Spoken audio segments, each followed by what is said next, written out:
everybody. Thanks for checking in and seeing what's up today.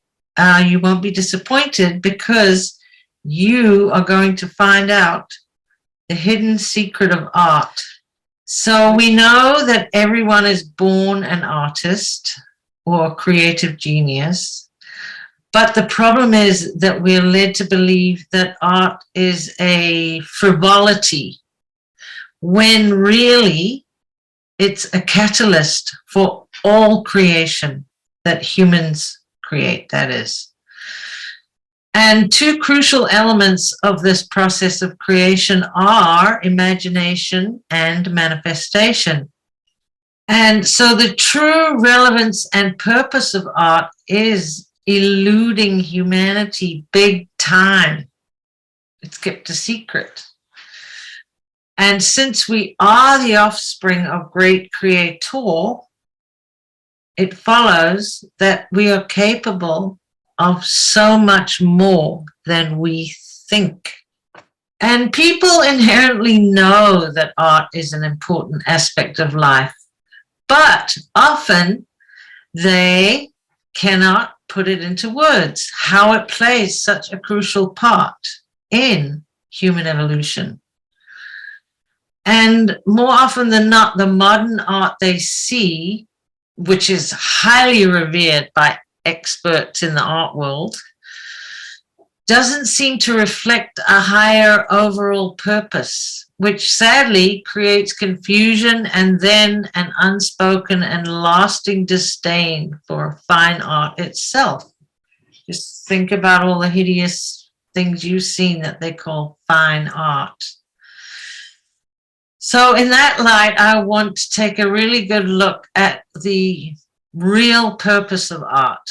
So we should start by breaking down the word imagination and the word manifestation, because those two are crucial to creating art. So when we do, in fact, break down the word imagination, we have the letter I, that's you, then Magi, meaning wise and connected to the cosmos. And in the most simple terms I can think of are the three wise men who followed the stars to find the son of all creation. And then we have nation, which means an independent status. A nation has its own culture, traditions, customs, etc., and is set apart from neighboring entities. So in other words, it's a synonym for sovereignty. So now let's break down the meaning of the word manifestation. To manifest is to create something or move an idea into a tangible reality. Once one has imagined, it is possible to create it. Manifestation is a perceptible, outward or visible expression. The ATION at the end of manifestation means action, because in Old Middle English, it was spelled ACIOUN, and the C was removed or lost over time. So this connotes that the end of the word manifestation means action. So we have the ability to manifest by using our imaginations. And even the great artist Picasso said, everything you can imagine is real. And he also said that action is the foundational key to all success.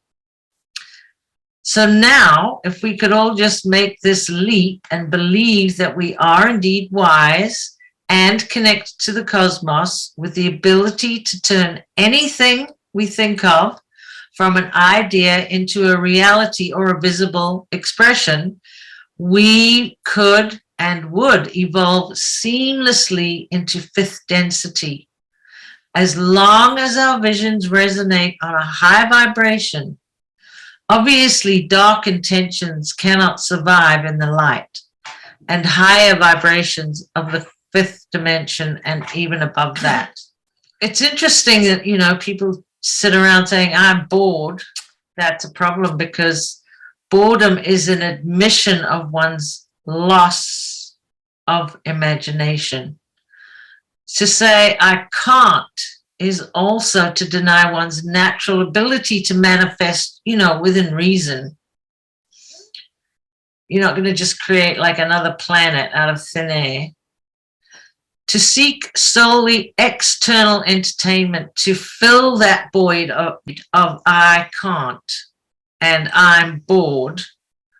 When we go to fill that void in time, it's the acceptance that we have lost touch with both our imaginations and our ability to create for ourselves, which in turn is fodder for a state of slavery to thrive.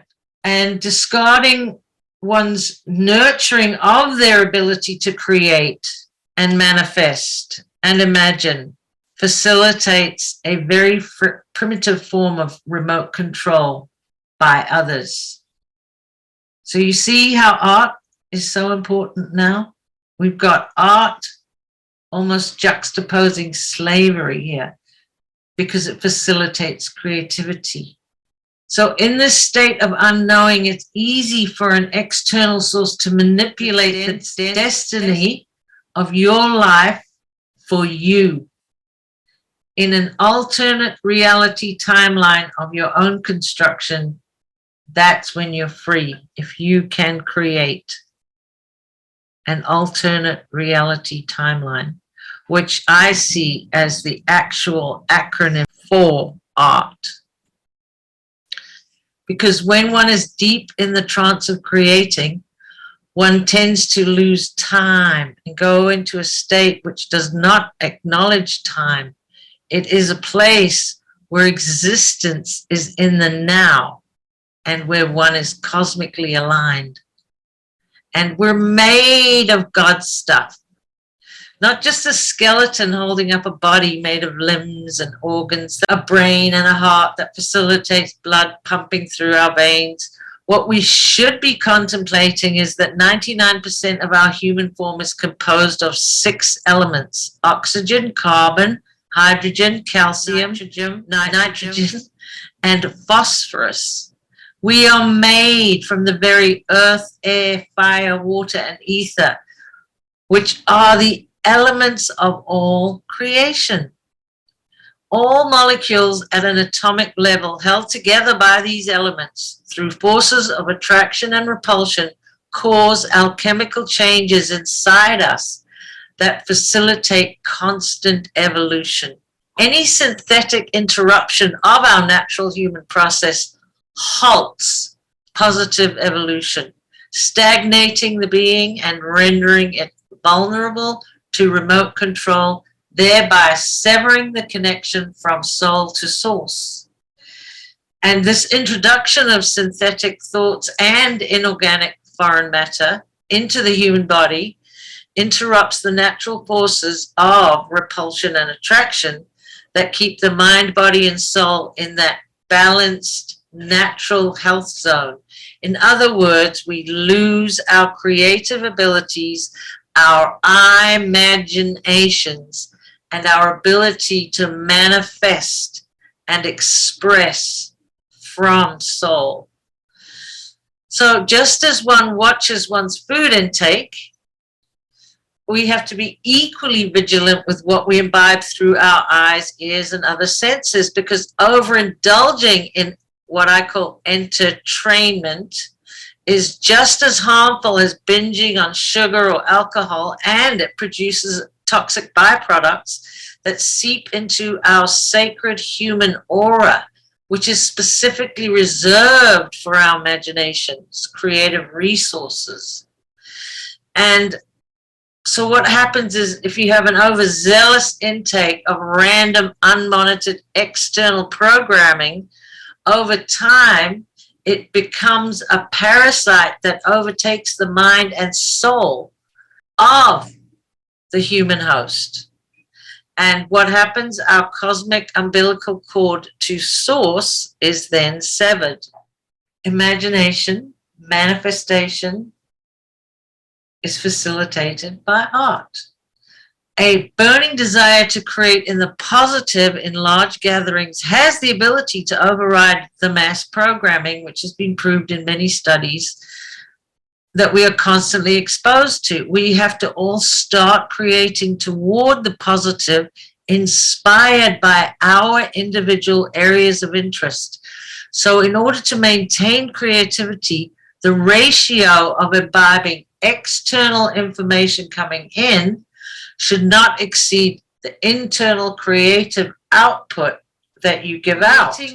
Creative offerings extending from self out into the world in the form of one's unique gifts should be as natural as breathing air and drinking water, which incidentally are both life forces that feed creativity itself.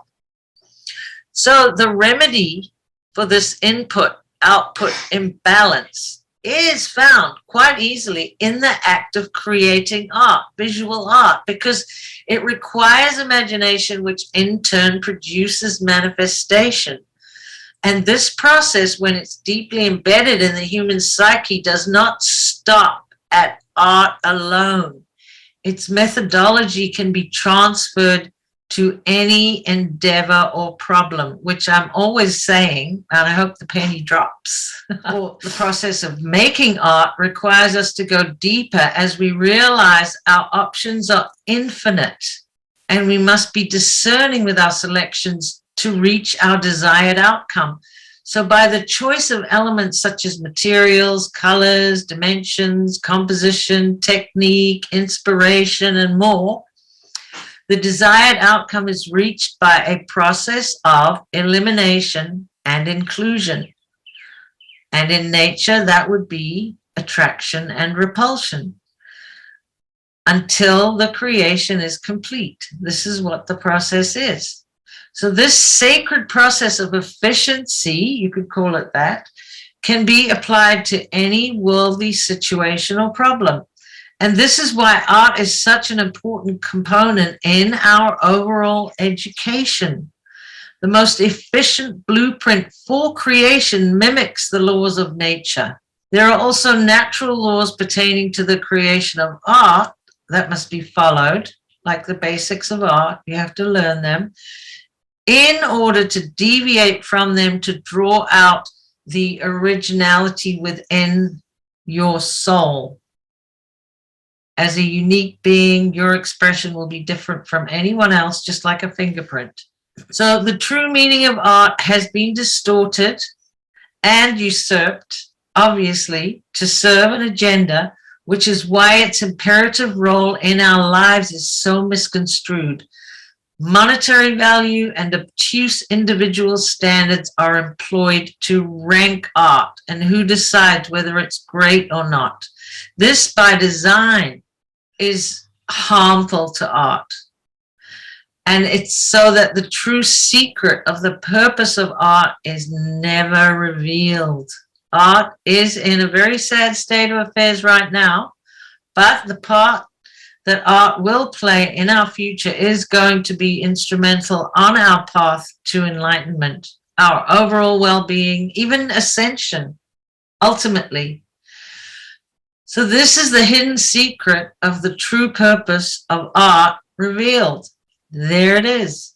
When art and inspiration join hands, they have the power to manifest heaven here on earth. So thank you very much for listening, and I hope you subscribe, comment, let me know what your thoughts are, and please share this video out if you think it holds any important information for others that might like to receive it. Okay, thank you very much. Bye.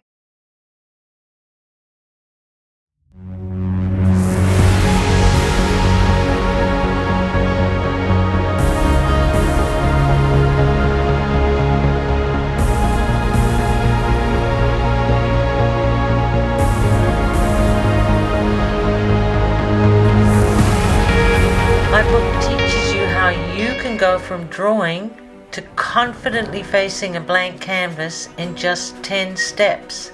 because if you take the time and patience to learn the basics of art, you are ready to create to your heart's desire.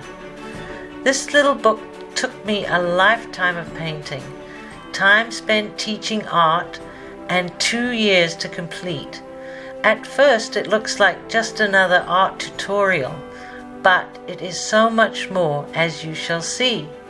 Once one has learned drawing, anatomy, proportion, perspective, composition, care of art tools, brushes, color, tone, texture, value, light and shadow, and finally methods of inspiration, which a lot of art books leave out, one has learned almost all they need to know about art to go in any direction they wish to pursue. And this is key now, to consciously deviate from it and begin to express from the soul. Art was highly revered in all the greatest civilizations, and it's also a vehicle for positive human evolution.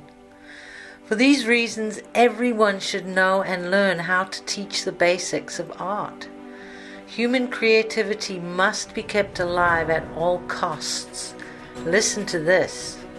According to the National Aeronautics and Space Administration, NASA, scientists did a study on the creativity levels of a certain study group and revealed that 98% of children are born with a genius creativity level until they're about 5 years old. And by the time they reach 10 years old, only 30% of the children in the study were left in the genius creative category. And by age 15, that had dropped to a staggering low of 12%. And sadly, after years of schooling, adults are at a measly 2%, those that were left with their creative genius intact. So what better reason could there be to stay in touch with creativity than studying art and maintaining a high level of creativity throughout life? What better reason could be found to teach art to children and keep their creative genius alive and kicking from birth? So, splat yourself around the soul and start being creative.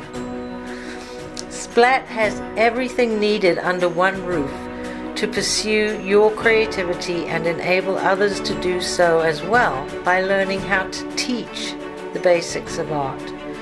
This includes the 10 basic steps of art with seamless lessons. The lessons flow from one to the other, inspiration methodologies, meditations for creativity, one for children and one for adults, and a progress chart with a celebration of completion once all the lessons have been completed to the best of one's ability. And the celebration of completion is in lieu of grades, because when you grade somebody, then they put themselves on a scale of good to bad as an artist, and it doesn't help them. But if they complete a course, then they feel much better about being an artist and that they are an artist. Thank you so much for watching, and if you want more about Splat, you can go to my website at janeevershedart.com, and I hope you like what you see and you realize the importance of art and the importance of teaching it. Just like reading, writing, and arithmetic, art is right up there as one of the most important basics that we can learn. And the real beauty of this book is that you don't need to be an artist in order to teach art, because the book itself shows you how to teach art to a loved one or anyone that you wish to teach art to.